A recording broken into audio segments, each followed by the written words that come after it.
दुनिया में हथियार बनाने वाली कंपनियों का हाल ये है कि जो ऑर्डर उन्हें अभी मिले हैं वे 2035 तक यानी अब से 12 साल बाद तक पूरे नहीं होंगे। हथियारों की ओढ़ लगी है और डिमांड सप्लाई का अंतर पाटना मुश्किल हो रहा है। इसलिए हमने मौत की इस एडवांस बुकिंग पर स्पेशल रिपोर्ट तैयार कर डाली कि कौन कौन क्या क्या कर रहा है, कितने हथियार खरीद रहा है।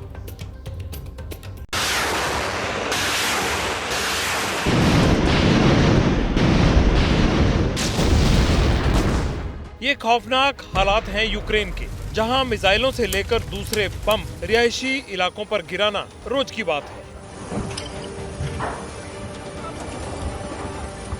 एक तरफ रूस है और दूसरी तरफ अमेरिका समर्थित सभी नाटो देश। यूक्रेन भी पलटवार कर रहा है। ये जंग कब तक चलेगी कोई नहीं कह सकता। उधर अफ्रीका का नाइजर देश है। हाल ही में वहां तख्ता पलट और फौजी शासन कायम हुआ है। सेना के विद्रोही जनरल ने राष्ट्रपति को कैद कर लिया। अमेरिका और फ्रांस की पसंद की सरकार गिर गई और रूस की पसंद का आदमी नाइजर का सर्वेसवा बन गया। अमेरिका और फ्रांस के सपोर्ट वाले 15 देश नाइजर पर एक साथ हमला करने की तैयारी कर रहे हैं। तबाही के रुझान अभी से आने लगे हैं। 16 अगस्त को पड़ोसी देश बुर्किना फासो के बॉर्डर विद्रोही जनरल के 17 सैनिकों को गोलीबारी में मार दिया गया। Yemen, Lebanon, Syria, Iraq, Somalia, Sudan, इन देशों में रोज बारूद बरसता है, रोज लाशें गिरती हैं। 32 देश ऐसे हैं जो या तो सिविल वॉर का सामना कर रहे हैं या सिविल वॉर की दहलीज पर हैं। 32 देशों में हलचल मची है, अस्थिरता है, अराजकता है। जीत हार का फैसला हथियारों की सप्लाई से होना है। इन 32 देशों में अमेरिका का नाम नहीं है, लेकिन हर संघर्ष में अमेरिका की भूमिका है। हथियारों की सप्लाई सबसे ज्यादा वहीं से आती है। सबसे बड़े और महंगे सौदे अमेरिकी हथियार उद्योग को मिलते हैं। जहां जितनी अशांति होगी, मुनाफे का बाजार उतना बड़ा। यूक्रेन के युद्ध का सबसे बड़ा फायदा अमेरिका और यूरोप की हथियार बनाने वाली कंपनीज को ही हुआ है। अमेरिका और यूरोप के मिलिट्री इंडस्ट्रियल कॉम्प्लेक्स को हुआ है।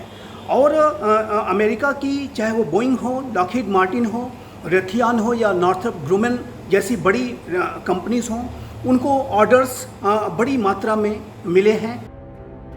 एक वक्त था जब रूस और अमेरिका दोनों बहुत बड़ी तादाद में दुनिया को आर्म्स सप्लाई करते थे, या ये कह लें कि आर्म्स एक्सपोर्ट करते थे। लेकिन अब अमेरिका ने पूरा गणित बदल दिया है। 2017 तक हथियारों के एक्सपोर्ट में रूस की हिस्सेदारी 22% थी और अमेरिका की 33%। लेकिन अब आर्म्स एक्सपोर्ट में अमेरिका का हिस्सा 40% हो चुका है, जबकि रूस 16% पर है, फ्रांस 11% और चीन 5% हथियार निर्यात करता है। इसके बाद जर्मनी, इटली और ब्रिटेन का नंबर आता है। आखिर इतने हथियार जाते कहां हैं? ये कौन से देश हैं जो अपने गोदाम हथियारों से भर रहे हैं? इस लिस्ट में टॉप पर सऊदी अरब का नाम आता है। हथियार आयात में सऊदी की हिस्सेदारी करीब 20% है। मुस्लिम वर्ल्ड का किंग बनने के लिए सऊदी अरब विनाशकारी हथियारों पर पानी की तरह पैसा खर्च कर रहा है। फिर Japan, Australia, Qatar, south Korea और कुवैत का नंबर आता है। मौत की एडवांस बुकिंग है। ये आम रेस बढ़ती जा रही है। दुनिया में हथियार खरीदने की होड़ सी लग गई है। खास तौर से जिस प्रकार से जगह जगह खतरे आ रहे हैं, खतरे बढ़ रहे हैं, उसके हिसाब से लगातार हथियारों की होड़ में देश शामिल हैं। अब देखिए, चाइना और नॉर्थ कोरिया के खतरे की वजह से जापान ने, साउथ कोरिया ने और ऑस्ट्रेलिया ने, ये 3 देशों ने अपना डिफेंस बजट काफ़ी बड़ी संख्या में बढ़ा दिया है। हथियार जमा करने की दौड़ में हथियार निर्माता कंपनियां मोटा मुनाफा कमा रही हैं। एक चौंकाने वाली हकीकत बताऊं, अमेरिका से अभी ताइवान को करीब $19 बिलियन के हथियार मिलने बाकी हैं। पेमेंट हो चुका है, लेकिन डिलीवरी नहीं हुई। $19 बिलियन का मतलब है 1.56 लाख करोड़ रुपए। अब एक इंटरेस्टिंग एग्जाम्पल आपको देता हूं। इसी साल मई महीने में 1840 करोड़ रुपए की स्ट्रिंगर मिसाइल्स की शिपमेंट ताइवान को मिली है। ताइवान ने इन मिसाइल्स को हासिल करने के लिए 4 साल लंबा इंतजार किया है, क्योंकि अमेरिका से इन मिसाइल्स के लिए अप्रूवल तो 2019 में ही मिल गई थी। अमेरिका की कंपनियों ने हथियार बनाकर और सप्लाई करके तिजोरी तो भर ली, लेकिन ऐसा करके अमेरिका ने खुद के लिए भी बड़ा संकट खड़ा कर लिया है। यूक्रेन रूस के बीच युद्ध से पहले 10 महीने में अमेरिका ने यूक्रेन को सैन्य मदद के नाम पर $33 बिलियन यानी 2.71 लाख करोड़ रुपए के हथियार अप्रूव किए। अमेरिका ने यूक्रेन को इतनी स्टिंगर मिसाइल दे दी कि अब स्टिंगर का भंडार भरने में 13 साल लग जाएंगे उसको। इसी तरह surface to air missile Javelin का भंडार भरने में अमेरिका को 5 साल लग जाएंगे।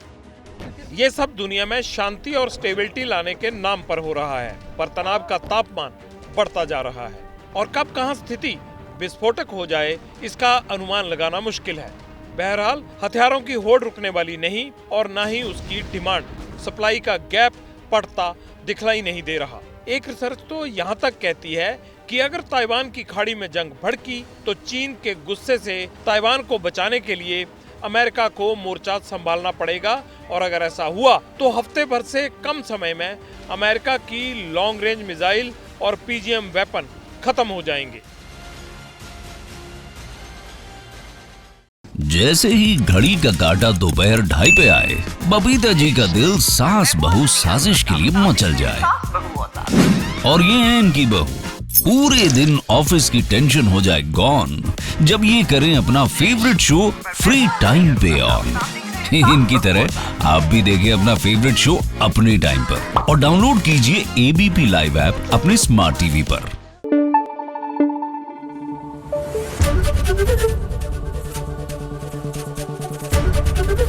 एबीपी न्यूज आपको रखे आगे।